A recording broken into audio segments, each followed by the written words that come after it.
he is I am, that Jesus, the Son of God, they will die in their sin.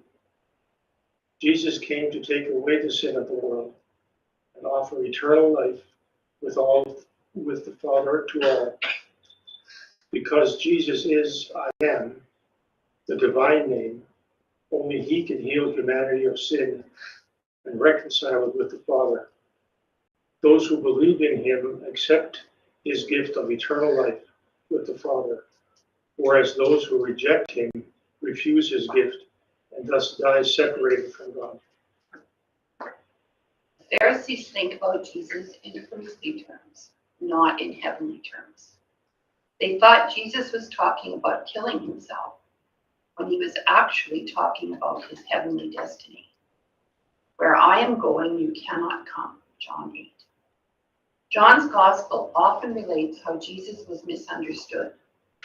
When Jesus spoke about raising up the temple in 3 days, the Judeans thought he was speaking about the physical temple and not his resurrection. When he spoke to Nicodemus about being born again, Nicodemus tried to understand it as physical rebirth rather than spiritual rebirth through baptism. When Jesus spoke about living water with the Samaritan woman, she thought he was speaking about a running stream and didn't understand he was speaking about the grace of the Spirit.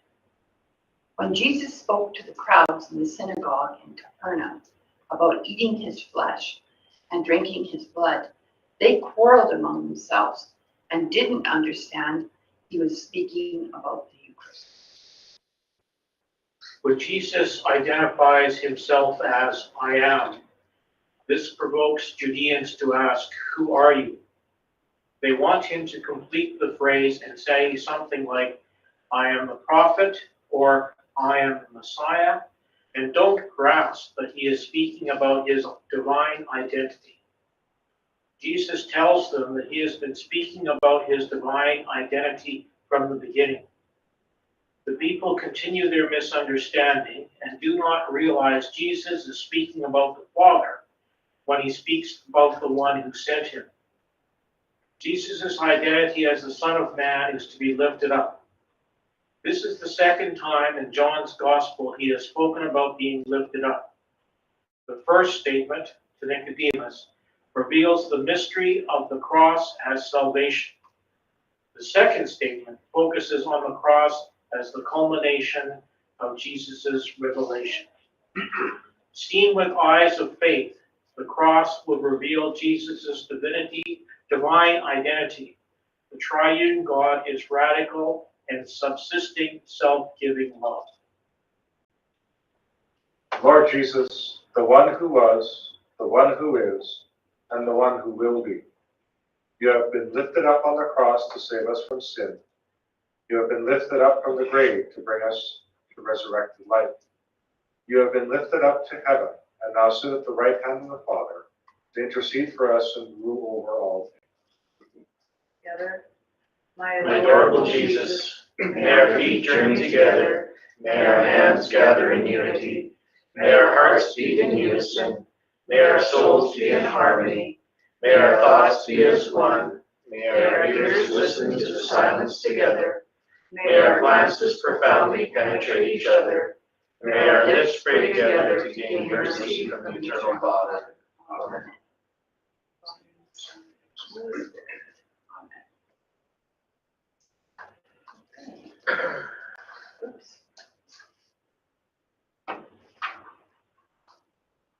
So we will go on to the land acknowledgement. Before we begin, the Medicine Hat Catholic Board of Education would like to acknowledge that we are gathering on the traditional land of the Blackfoot people, who have welcomed here for centuries the Cree, the Métis, other First Nations, and non-Indigenous people. The land is now recognized as the traditional territory of Treaty 7 to the north, west, and south, and Treaty 4 to the east. The Medicine Hat Catholic Board of Education also wishes to thank the First Nations people, past and present, for welcoming us here.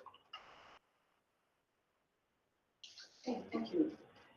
And we'll go on to presentations. Colin, welcome.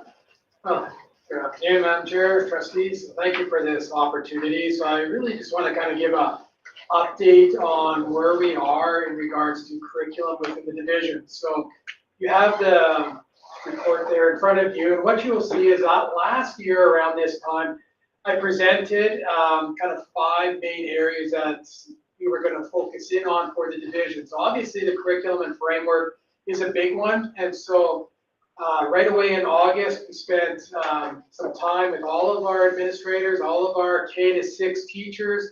We gathered them all together, and I went over the framework. So what I wanted to do is just kind of slow everything down for our teachers and administrators, kind of back up a little bit so that they could get a clear understanding of what this new curriculum is all about. And that was kind of our leaping off point for this school year. So I went ahead and did that. During that process and throughout the year, I've been gathering resources for our teachers because they have the curriculum, but one of the things that is lacking coming out of the gates is the resources. And we're going to see the same thing as we proceed forward here with our grades 7 to 10 curriculum that will be coming out this fall, not implemented, but being piloted this fall, but there's the lack of resources. So it's always trick to try to find resources for our teachers. So what I did was I went ahead and I created a shared drive for all of our K-6 teachers. That drive now has actually grown right up to grade 12. I'll get into that in a minute, but I wanted to ensure that all of our resources are there. And now as we're continuing on, we're going to see new curriculum coming forward for the next few years. Because now we just have the K-6, and we don't even have all of the K-6 being fully implemented yet, and we won't even this fall. So we will have the K-3 social studies being implemented this fall, but it will still be optional for the 4 to 6 social studies. So we're not even in full implementation mode yet for our K-6, so it takes some time. The next category was kind of broken down into 3 aspects. So we wanted our division to focus in on, now that we have this new curriculum, or new curriculum is going to be coming, to focus in on assessment. How do we assess our students?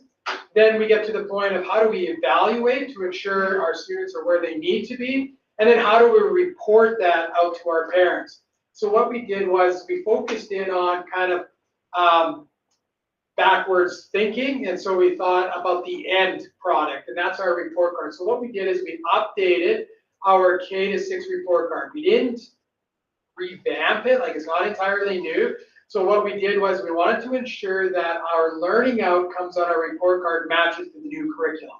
So we have that in there now, and then we updated our proficiency scale. So we went ahead and did that. We did a PD with all of our teachers on what that was going to look like. Darian helped me roll it out through communication. We even did a video for it for our parents.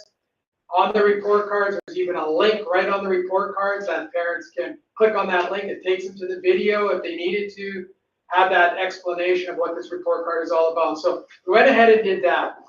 Then we went ahead and as a division, we've been focusing in on assessment, but we decided to zero in on just the formative assessment. So assessment for learning.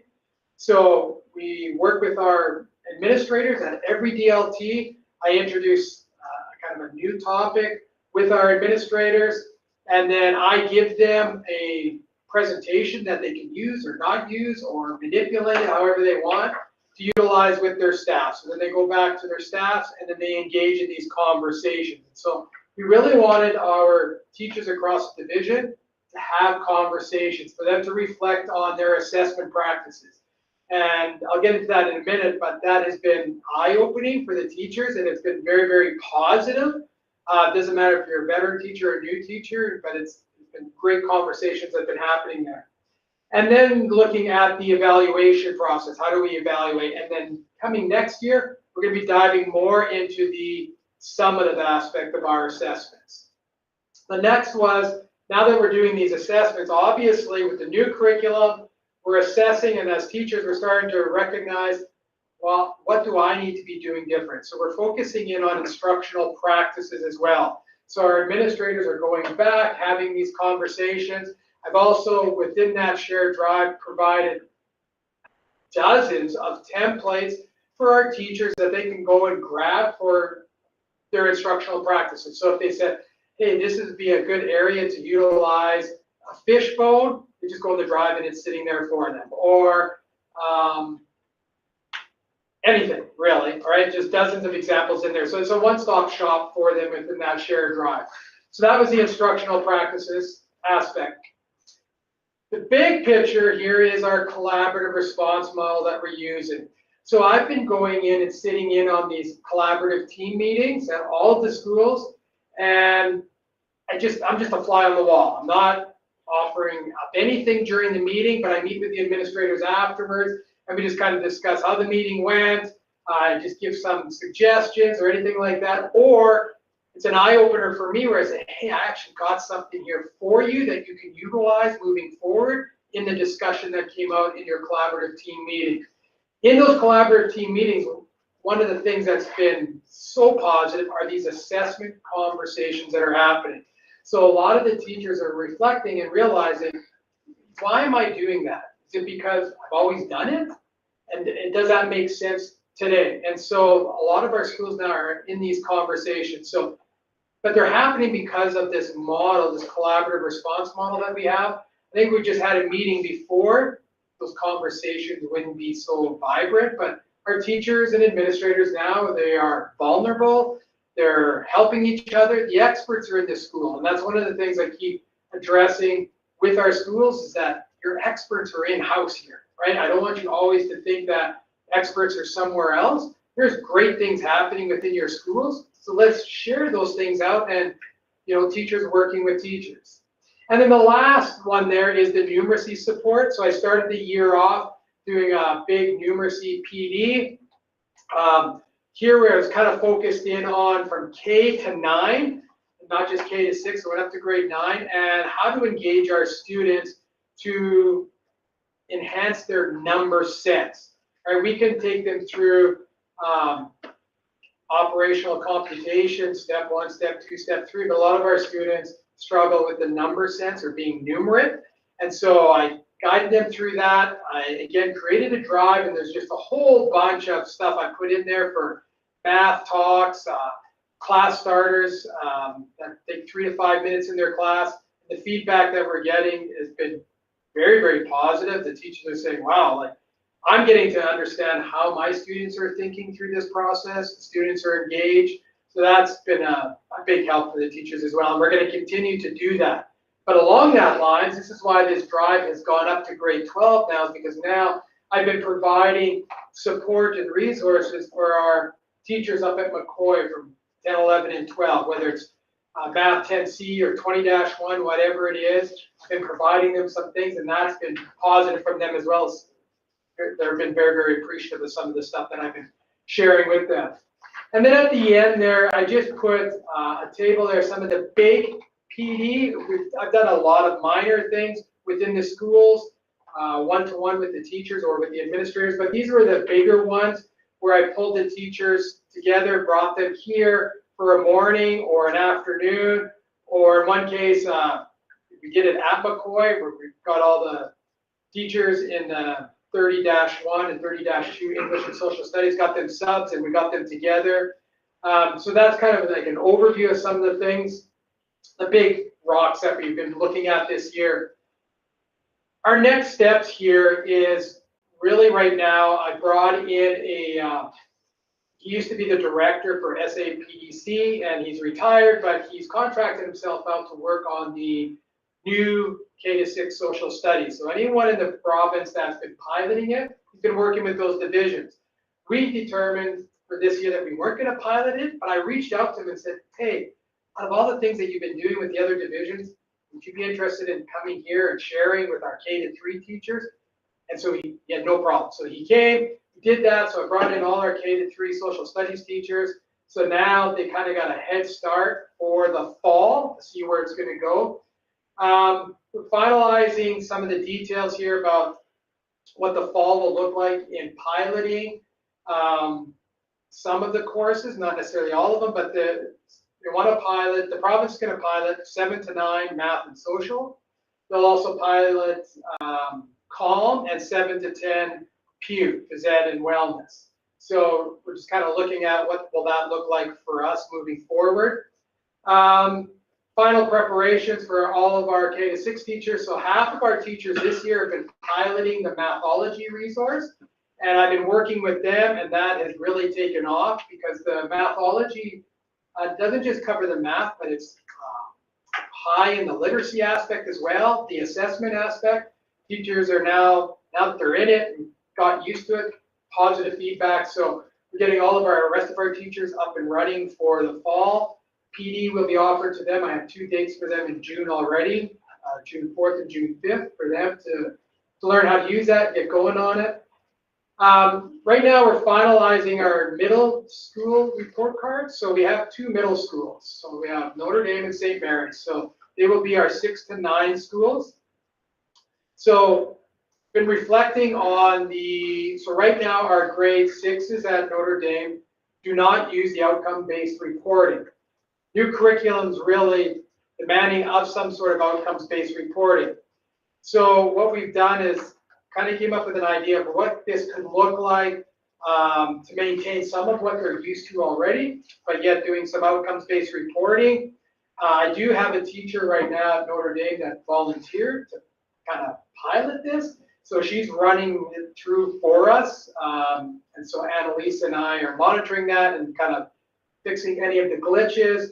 I already presented it to both Notre Dame and St. Mary's, and they're excited about it. They think this will be a great fix moving forward.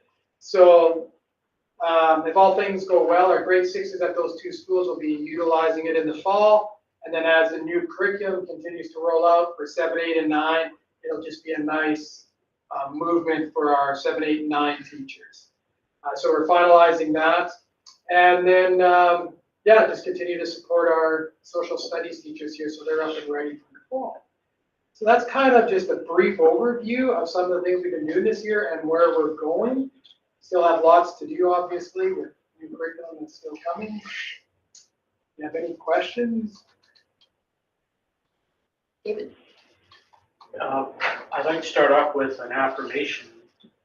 Recently, when we were at the Holy Family Parish for that presentation you made, I was sitting at the table with Lonnie Bosch, and Lonnie Bosch made the comment about how much teachers were appreciating their work. So I wanted to share that with you. Next was a question. When I was AC coordinator, one of my experiences is that I found that a fair number of teachers in their quest to find really good resources sometimes fell into the trap of using resources that really didn't align with the curriculum that well. So my question is, how do you ensure that the resources that you're finding line up with the new curriculum? Good question. Yeah, so the math is our big one right away because we've been using a resource for a while, but it was not in line. About 70% of it covered the new curriculum. So then we have to explore elsewhere. And so then what I started to do is connect with other divisions. What direction are you going? And then kind of narrowed it down to about 3 resources. And then I got my hands on them. And then I just went through those resources to see how close we can get it to 100%. And this Mathology checks so many boxes for us. It's 100% aligned. They're devoted to it. You do digital or not digital. It's English, it's French. So that's the direction. So then in regards to the other courses, I'm handling it the exact same way. So I go through it. So does this drive also have like resources, like, you know, you can do all kinds of searches and find all kinds of things out there. Is it also like, you know, PowerPoint presentations and notebook? I don't know if that's still a thing now. You can find notebooks for your smart board. Does it include things like that too? Yes. So, so we got a couple divisions in the province who have done a lot of work on that. And so they've been happy to share that stuff out. So Edmonton Catholic's one of them. And so, yeah, there's a lot of individual assignments, or lessons, I should say. So there are PowerPoints, everything's there for the teachers, everything's linked. If it's not linked, I make sure that I linked it. So in other words, if it says in there to use a Venn diagram, I link it so it goes right to our Venn diagram in our drive. So the teachers just have to click. They don't have to search or anything.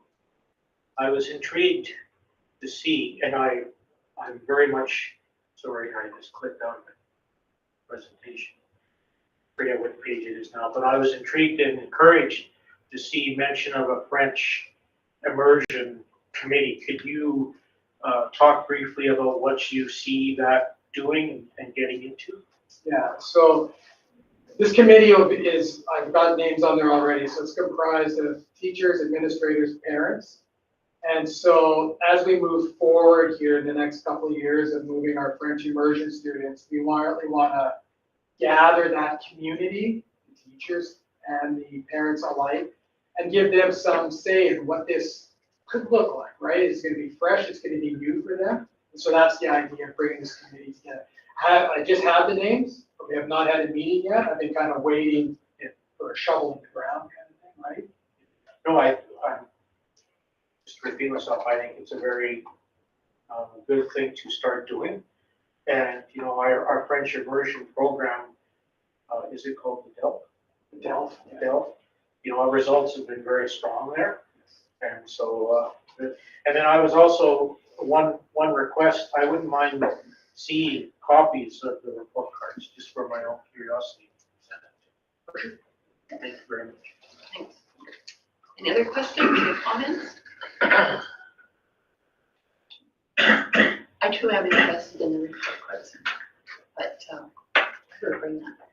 Anyway, thank you very much for all you do. Sure. Just as a final note, and I think Trustee Leahy caught Lon Bosch's comments accurately, but jurisdictionally, there's just been a collective sigh of relief with bringing Colin on.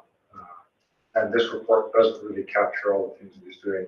We have a senior admin meeting every Monday morning, and he misses most of them because he gets a phone call from a teacher who's asking a question, and his response is, well, I'll just come down there and show you. So even before the school day starts, he's out. Now, my meetings are very important, but Special calls are organized. But you know, even with that, you know, that simple shoulder. Well, it's not simple, but it's just the willingness to work shoulder to shoulder and not only tell someone but show them how to do this and dive in. Really has sort of toned down the anxiety of all the new curriculum that's being rolled out there. Yeah, I don't think we've ever, in the history of Alberta, seen this much curriculum rolled out, ever, have we? No. Like in my teaching career, 3 years, never. You know, you do a subject here, a subject there, or, you know, a stream there, but, I mean, thank you. Thank you. And then when you couple changing not only elementary report cards, but middle school reporting, and there's not a peep of the group, that in itself is quite an accomplishment and testament. So thank you, Colin. Thank you very much. Thank you very much. Thank you, Colin. Keep up the good work. Thank you. Okay, that was very good. All right, approval of the minutes from the March 11th meeting. Move the Thank adoption you. of the minutes are circulated. All in favor? Sorry? You repeat it. Good, thank you. And approval of the agenda, have we got any errors or additions? Yes. Madam Chair, I was wondering if at the end of the meeting, we could just go into committee of the whole for a while. After we adjourn here? Yes. Okay. Nothing controversial, just I've got some questions on a few updates I'd like.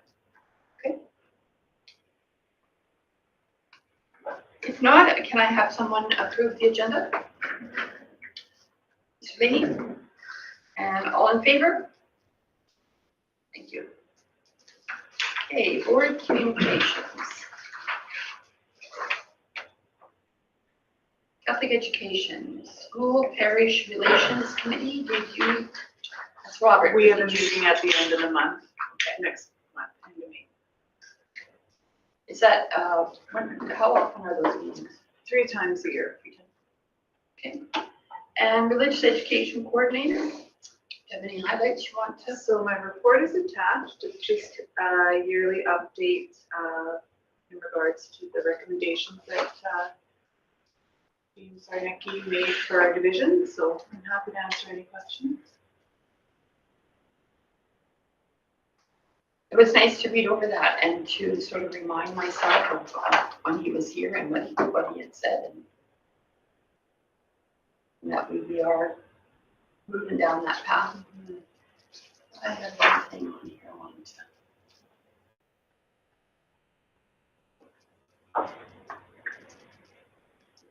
I looked at this last night, there was something, but I can't remember. Any comments or questions to Heather? No, we'll move on. Board work plan, ERIP, Mr. Gill. Thank you, Chair. So annually, we petition our staff, those that may be interested in applying to participate in the early retirement incentive plan. This is at the board's discretion to approve or deny those applications on an individual basis. This year, we've received 5 total applications. 3 have met the criteria for Article 7.4.1 in the collective agreement, and 2 have not. However, as per Clause 7.4.2.4, the board can decide to extend this opportunity to any staff member that they wish, or any teaching staff member that they wish, regardless of the eligibility of the employee. The 5 main categories to be eligible are to have reached the age of 50, have a minimum of 10 years of continuous service, meet the maximum step in their category of the salary grid, intend to retire at the end of the school year, and for the purpose of determining eligibility, the age of the applicant shall be as of June 30th. So again, the two final board motions that we'll make here have not met those eligibility. However, the board can still decide to offer that to those folks as well. If there aren't any questions, we do have 5 separate motions for each individual, and the board gets to see the employee number and the total granted. So, if there aren't any questions. So I'm confused about the situation in like employee 10262. It says that no amount is available per clause. So what exactly is that? So 7.4.3.1 spells out the grid of your age and the eligibility amount. So that age, there's no associated value with it. So then if we were to approve that, we would have to set an amount then? I could make a recommendation to the board to just use the amount most applicable. Okay, thank you. Mr. Finch. Thank you, Chair. To Nick. So this person that David asked about, there's no amount available? Is that because they haven't reached the age, or they're beyond the age because they're a top end? I prefer to Greg here. Is this something we can discuss in public? Okay, sure. Beyond. Okay.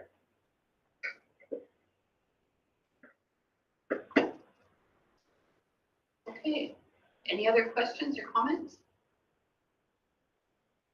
Okay. Do you read these or do I read these? I believe you would, Okay, a board member would need to make the motion. These are my suggested motions. can somebody, we'll do the first one? Someone can do that? David? That the Board of Trustees of the Medicine Catholic Board of Education approve the ERIP application for employee 10385. And that's for the amount of $22,000. Chair, if I can ask an additional question, my apologies. Do we know, or can I ask if these people have requested to retire early in January and then will draw their pension and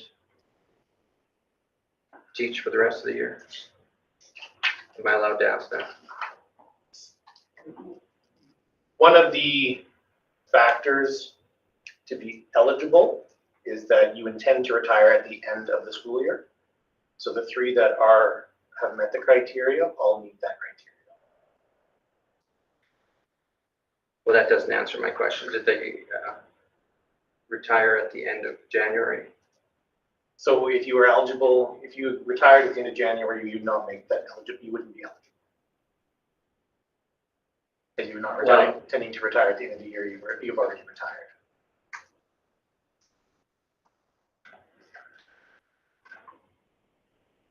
Okay, thank you. Okay, we have the first motion. Any other questions? All in favor? All opposed? Okay, the second motion, can I get somebody to? Sorry, Sorry. sorry, that's my fault.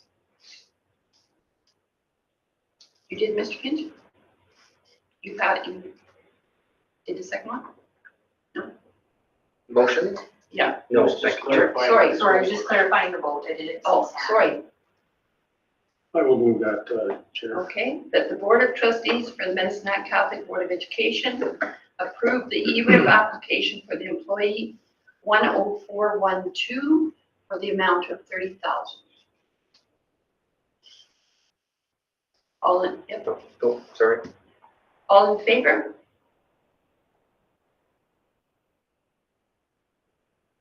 All opposed? So now what do we do? So a tied vote is a defeated vote. Okay. All right, the third one. If I can get somebody to do that one.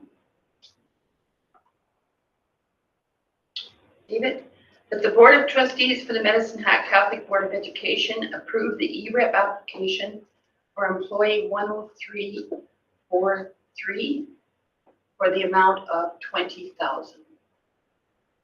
All in favor? All opposed? Okay, the fourth one.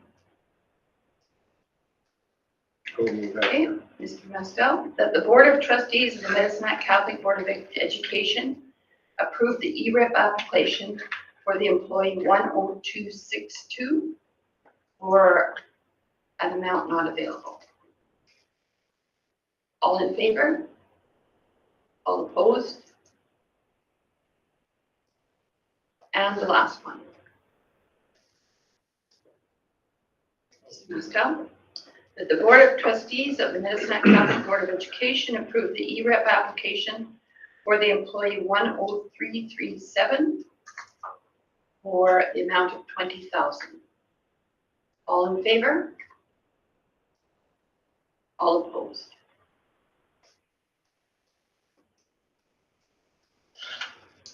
Okay, we will move on to the second quarter financial update. Thank you. So this information has been sent out, and it is the quarterly update as of February 28th of 25. And this is established as part of the board work plan requirements. There is a recommended decision at the end, and it reads, be it resolved that the Board of Trustees for the Medicine Hat Catholic Board of Education accept and approve the 2024 to 25 second quarter financial update as presented. With regards to the update itself, overall the division is now reporting a deficit of about $775,000, which is an increase from the first quarter of $128,000. This additional amount can be absorbed within the unrestricted reserves as they currently stand. So the breakdown for the changes from first quarter to second quarter is our total projected revenue for the division has increased by $332,000. Our year-to-date revenue is currently at $20.6 million, which is 51.8% of our total projection. So our year-to-date numbers seem to be on target for where we need to be for the year. The monies that we receive from Alberta Education, that has increased by $76,000. Some of the major changes associated with that increase include the summer school courses, where we have now received $107,000 from those courses that were offered in July and August. $54,000 of that will be applied to the costs that were incurred to provide the program throughout the summer. Our PUF revenue has increased by $10,000, and that's a result from the change of enrollment from the second count date, which is now in February. So that's a positive result. Our transportation application was submitted and processed. Unfortunately, our funding decreased by $52,000. The major driver for that decrease is as a result of the ECS children who aren't actually being bused do not receive funding. So that's a change that we weren't anticipating. So grades 1 through 12 students who ride the bus, or sorry, who don't ride the bus but are eligible, we do receive funding for those students, but that is not the same criteria that's being used with ECS children. The curriculum implementation grant was recalculated and corrected, and that's a result with a decrease of $54,000. That is because that money was spent in the prior year. So we were anticipating that those funds would be expensed in 24-25, when in actuality they were expensed in 23-24. So we made that correction for the second quarter. The mental health in schools grant increased by $84,000. So that's a positive impact to Q's budget. The learning loss grant, we received an increased funding there for $17,000. And we also received $32,000 related to the digital assessment grant that we applied for. However, the criteria for which we can spend that grant on, we're not likely to be spending any of that within the year. So we will be making an adjustment to the expenditure side for that amount. David, did you have a question? If I may. Yes. So on F, we've had a decrease of $54,200. What does that impact? So through the chair to Trustee Leahy, the change to the curriculum implementation grant was affecting some resources as well as some staff release time to attend training. So those, it's not a loss over two years. It's just a timing change where we were expecting to expense it in 24-25, and it was expensed in 23-24. Next question related to G, what are we planning to do with that $84,500? That's a critical area these days, and it's nice to get that extra money, whatever. Especially this, although I shouldn't say this time of year because this is quarter 2. Anyway, what are the plans for that money? So we had received a mental health grant the last previous 2 years. That was substantially more. So with those dollars, I tried to maintain. We went through 3 schools with every SLC. To each SLC has only 2 schools, so I would like to try to maintain that for their ratio. We also increased Danny by half a day at McCoy, so she's there 3 days. So those would be my biggest priorities for those dollars. SLC stands for School Liaison Counselor. And why were we unable to use the $32,000, pardon me, for the digital assessment grant? Through the chair to Trustee Leahy, the criteria that was set up for the digital assessment grant required that it could only be spent in certain areas, and it's related to, I believe, the diploma exam testing. And unfortunately, the way that we're structured, we wouldn't be able to spend that money. So how are we structured? Sorry for my ignorance. I would have to defer to the deputies. I think it was, I want to say it was a software issue. It was, Thank you.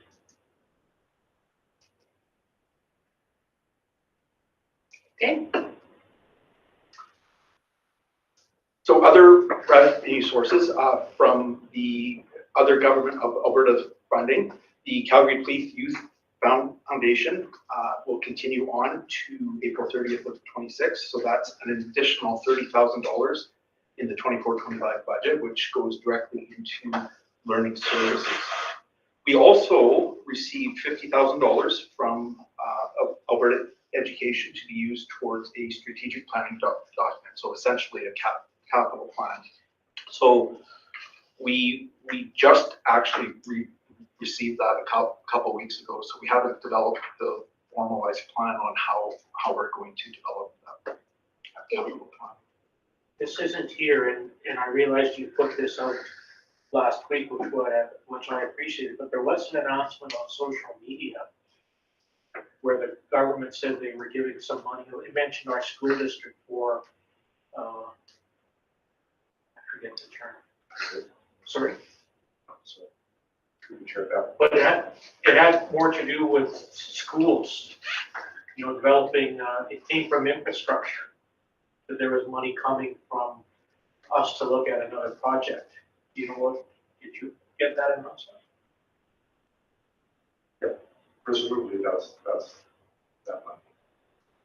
Well, so, yeah, because it's different in that announcement, and I went looking for it on infrastructure and Department of Education, but I couldn't find it. But it had more to do with, what do they call it when they go to a school district and they give them some money to start the initial planning? Value scoping? Okay, thank you very much.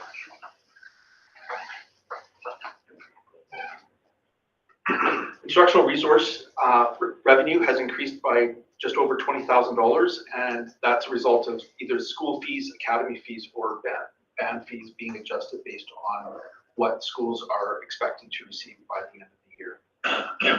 We are seeing an increase within our international ed program, so that's an additional $10,000 of revenue, as well as our interest rates are trending higher. Therefore, the interest on our investments have increased by $25,000. Within the gifts and donations category, the Holy Trinity Academy donations have been reduced, as well as the anticipated expenses in 24-25. The revenue is looking very positive, but it's a timing aspect that it won't be received in 24-25, likely to be received in 25-26. Our joint use agreement revenue is increased by $9,900, and our out-of-school care revenue is trending quite a bit higher than what was originally budgeted for by the schools, and that's an increased projection of about $185,000. So those are all positive aspects that are explaining why our total revenue is up by $322,000. Yeah. So does the school board run the after-school care program now, or the schools do? So through the chair to Trustee Leahy, the schools run the out-of-school care program. So this revenue will be staying in the schools then? Correct. That'll stay within the schools, as well as the associated expenses due to additional staffing costs. Thank you very much. Within the expense side, we are seeing projected expenses to be increased by about $450,000 from Q1. Our year-to-date expenses are just over $20 million, which represents 50% of the Q2 projection. So again, our expenditure trend is right where we would expect it to be. One major factor that is affecting the rest of this fiscal year, as well as will affect our budget for the upcoming year, is with our WCB rates. There's a 48% increase to our WCB rates, which is jaw-dropping. That's both due to the industry rate increasing significantly, as well as our experience rating is increasing. So when we trend that out for the rest of the year, that's a $52,000 additional expense that we weren't anticipating. So those amounts you're going to see in a lot of different categories, because our WCB charges go to the different programs depending on where staff are charged to. Within our instructional expenses, we're seeing an increase of $194,000. Some of this is related to what we talked about in revenue, where the curriculum expenses have decreased by $94,000, both from the digital assessment aspect, where we won't be spending that funding, as well as a realignment of the expenses related to the curriculum implementation that were actually expensed in 23-24. Instructional staff expenses have increased by $51,000. One of the things that we're noticing is a substantial increase with the substitute teacher days have increased by 1.08 days per FTE compared to 23-24. So staff are using more sick leaves or other leaves within the year that we hadn't anticipated. And this results in an increase of almost $58,000. Our secretarial time are showing a 0.8 FTE less. And the major driver for that is the increase to the academy. There was a secretarial resource added there, and that was actually paid for out of the school academy budget, not out of the central budget. So it's just a realignment of expenses. International education expenses have increased by almost $10,000, and that's a function of additional support staff, certificated staff being hired to provide ESL support for marking. The SBDM, or the school-based budgets, have increased by almost $30,000, and the major driver from that was the request from St. Patrick's, which the board approved, of using $30,000 from the reserve fund. We're seeing a higher expense within the learning services program of just over $200,000. Some of the major drivers there is an increase of 0.81 FTE of learning support teachers and a 0.5 FTE increase as a result of the mental health in schools teacher. You'll remember from the revenue discussion, there was the increase of the mental health grant, and this 0.5 increase is the offset of the actual staff being hired. We have 1.55 FTE less in learning assistant FTE. However, that is offset with higher substitute learning assistants coming through, and that's costing about $32,000 more than what was projected in Q1. Our PUF expenses have increased by $61,000. WCB is the major driver there, but there's also an increase of learning assistant time where we're seeing 1.04 FTE more than what we were projecting in Q1. In our POM budget, or plant operations and maintenance, we're seeing an increase of $118,000. $60,000 of that is related to the movement of the playground from St. Francis School to St. Louis. With the building of Holy Trinity Academy, those playgrounds would be demolished. So by spending the $60,000, we're able to salvage 2 pieces of playground equipment that is needed at St. Louis. We also have built in the $50,000 cost related to that strategic planning funding that we just received.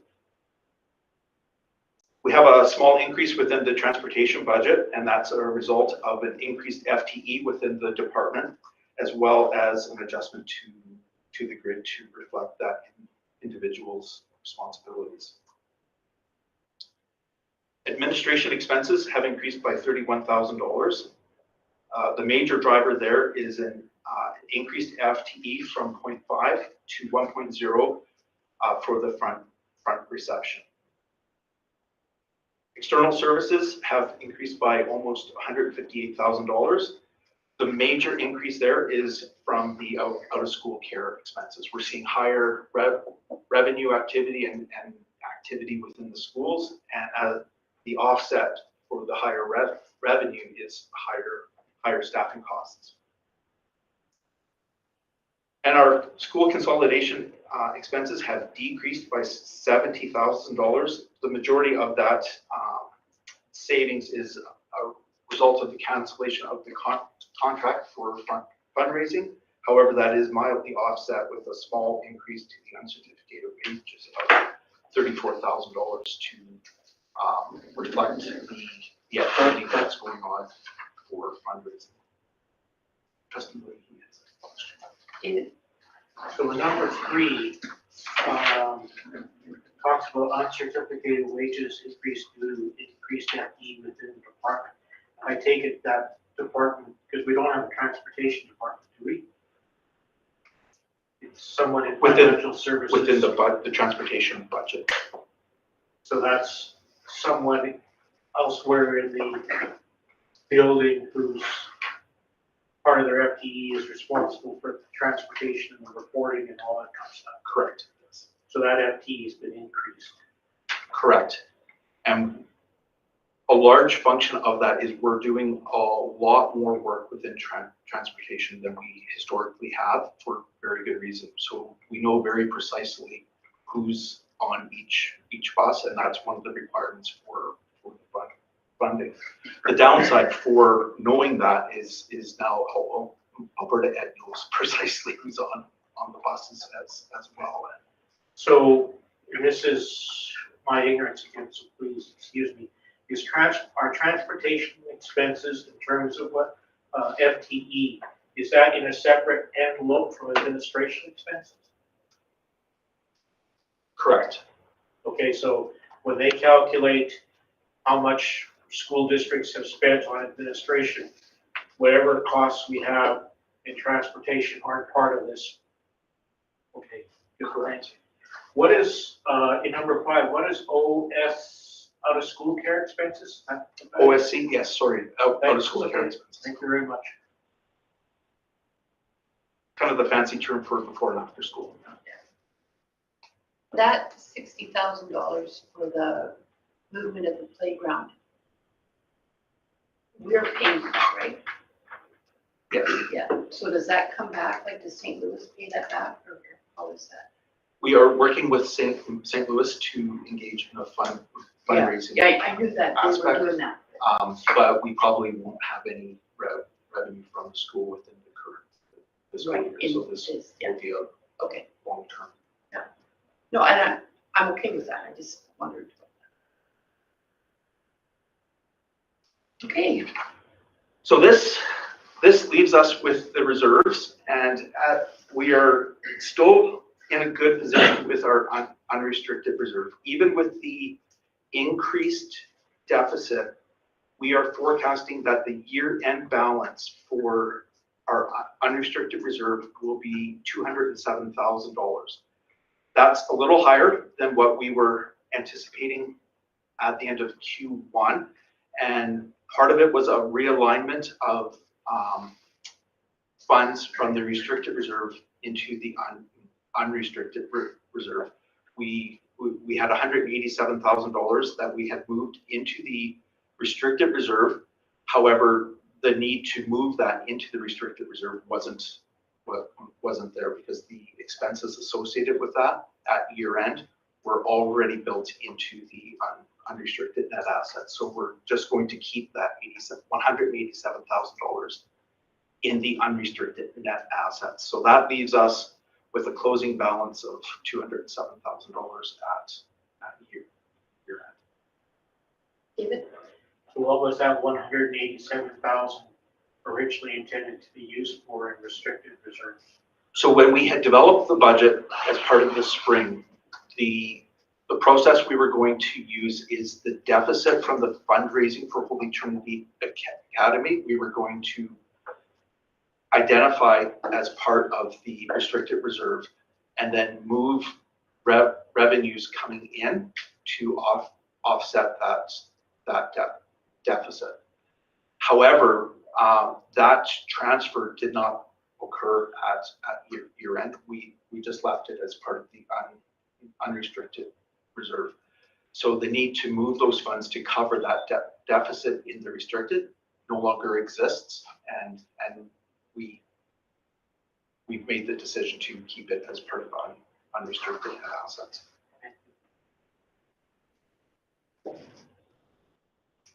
Any other questions?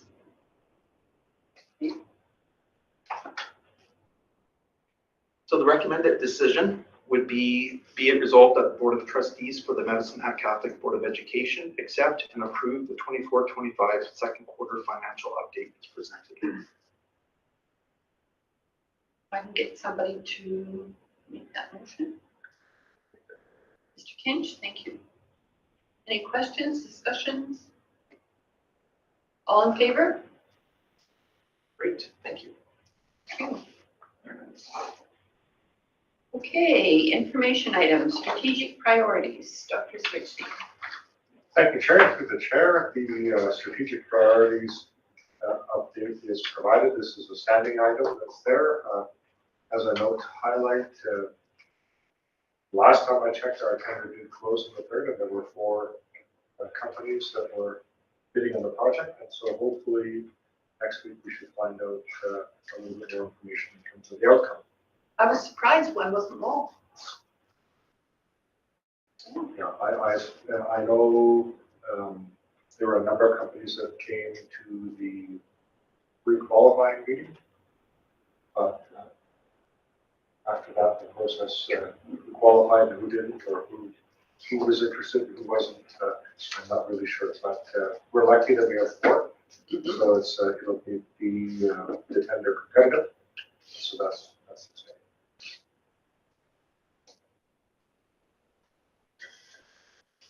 I never had time to look them up. Are they all out of Calgary? One's in Lethbridge, one's from BC. Vancouver. Or that Lear is from BC, right? No, I was wrong about that, they're from Calgary. From Calgary. Another one is from BC, I forget what that. It doesn't matter. I just wondered if anybody had looked it up. Okay, any other comments or questions or highlights? I always like to watch your little arrows moving.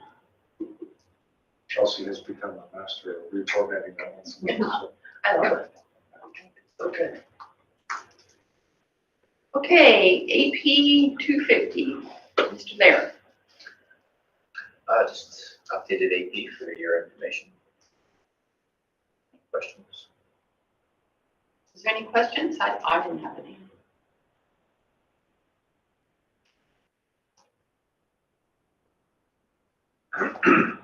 Okay, if not, we'll just move on. AP 547, community use of schools, modernization. Okay. Thank you. So AP 547, community use of schools, was modernized. The rationale for the modernization is presented, as well as the revised AP. So it's here for board information.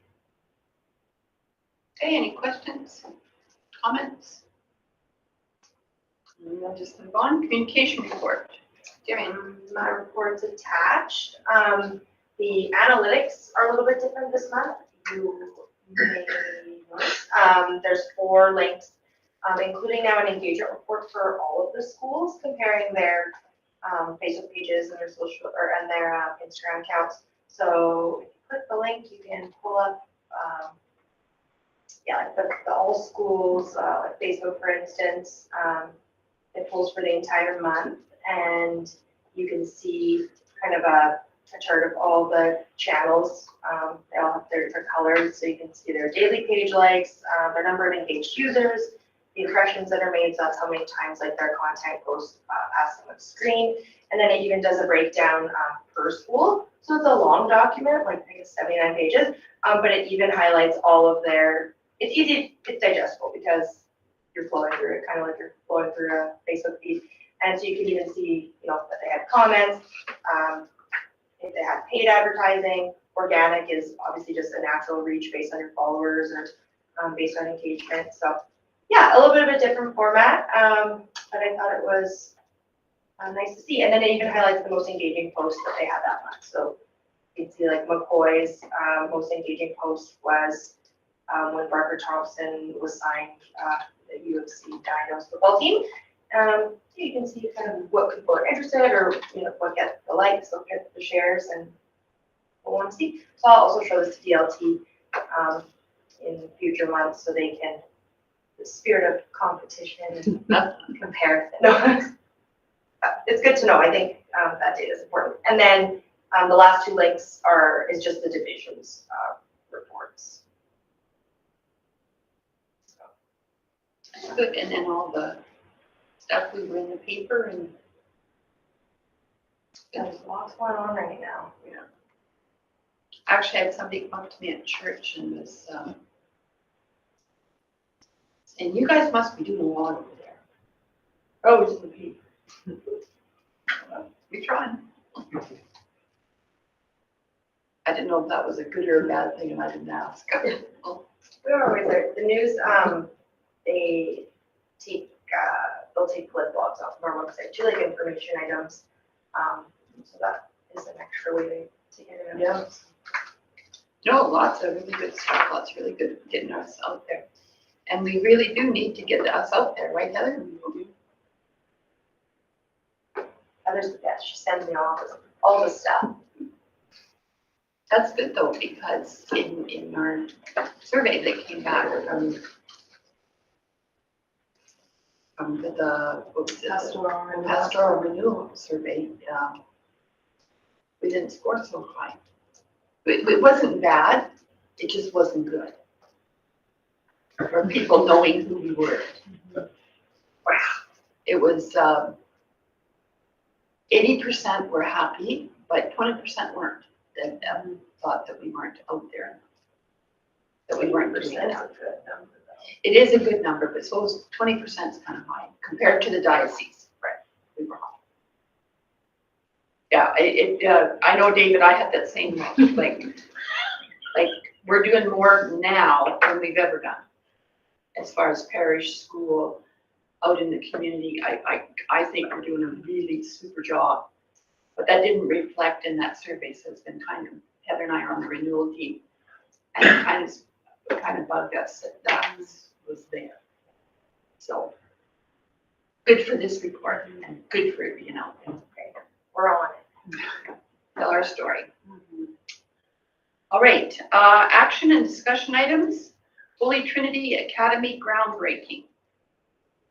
Thank you, Chair. Through the Chair to trustees. So we are looking at having the official groundbreaking ceremony, so the turning of the sod and the blessing of the building site.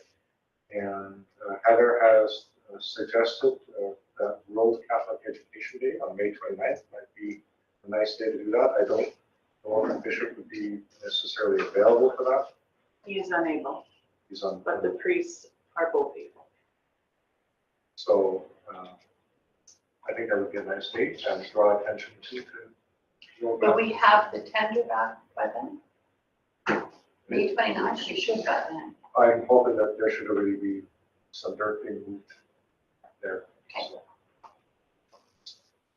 So if trustees are okay with that tentative date, then we would look at formalizing something and finding out what the, for example, if that's a construction site, we'll probably already have to have some hard elements for folks there potentially.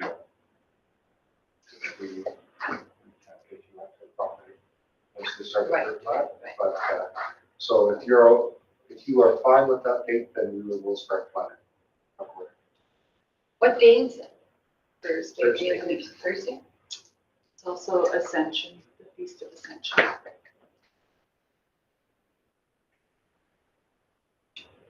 We'll invite our MLAs and all that. I know they're, especially the ones extremely busy. So, yes, not only right, already has it in his calendar, that's blocked just in case, so I'll continue forward with more reaching out, but I know he had expressed. I think I blocked it right away, but yeah, we can continue to kind of put some hold on some dignitaries if we can. Yes, we're good.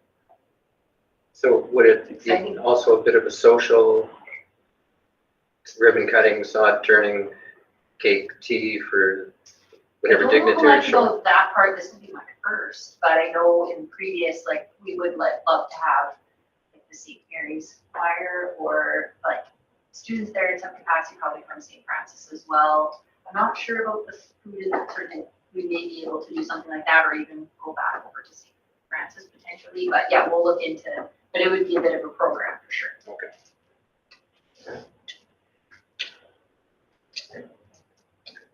Okay, any other questions? On Senior McCoy High School field trip request. Thank you, Chair. To the Sheriff Trustees, we've had a request come in from Senior McCoy High School to travel to the Senior Girls Basketball International trip to Arizona. This is the yearly trip that they go on.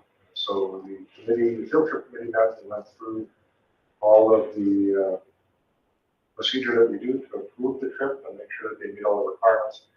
Of course, the big concern with this trip, this round, that didn't exist prior, is just the whole issue of the climate in the United States and what may or may not be happening with respect to travel, although in this case the girls would only be there for a handful of days, so wouldn't be past the 30-day threshold that's currently in place. However, in that in the discussion with the committee, the teacher organizing the trip indicated that they have essentially discussed being able to back up in November. The climate is such that it would be positive trip. So they do have an out clause. Parents will still be purchasing cancellation insurance for flights and so on, so they won't be out of pocket. But it's far enough away that we should be able to go prior, probably to November, whether or not they do. But they do have an element. They're activity council. The subject to final itinerary and transportation details and so on being provided to us, we would recommend that the board approve the trip as highlighted in the recommendation. Can I get somebody to move that motion, please? David, thank you. Yep. Any questions or comments? Well, I'm concerned about the trip also. That's my first thought, the point that Wayne raises about the climate that's going on down there. I know a lot of people are avoiding travel to the US for holidays and for all kinds of things, but I'm glad to hear that there's an out. If things deteriorate further by the end of the year than where we are now.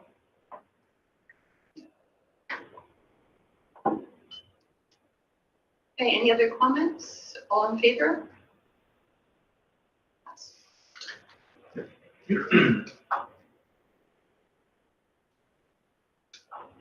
All right, move on to committee reports. ATA and negotiations. There's no report. QP, there's no report. Teacher board advisory, no report. No, Chair, my report is attached. Oh. It should be on the virtual. Oh, it should be on here, sorry. I didn't even see this. I'm looking on my. Any comments or questions of Mr. Kinch? Or any highlights you'd like to bring forward? As a general comment, I think teachers were very pleased with the last meeting. There's very few issues, and what were brought forward, I think, were resolved amicably. I can say that word. Good. Support staff board advisory, no report. QP support staff advisory committee, no report. Student board advisory, no report. Audit committee. You have anything to read, right? Holy Trinity, any more update? No. ASBA, 06. Our next meeting is Wednesday next week.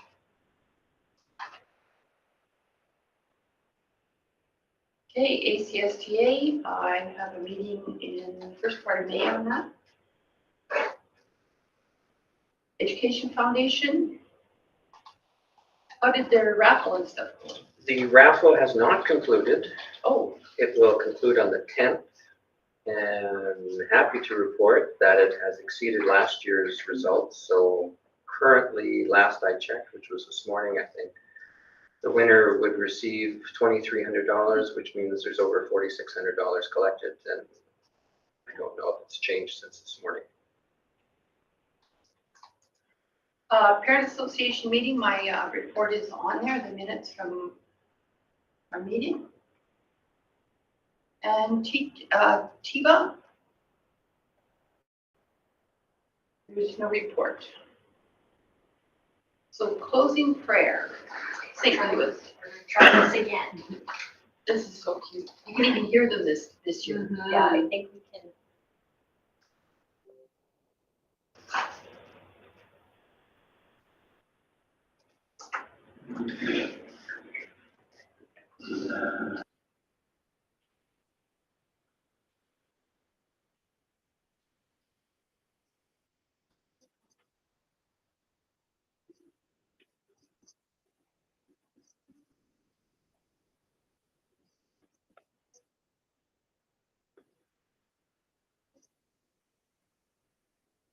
Good job.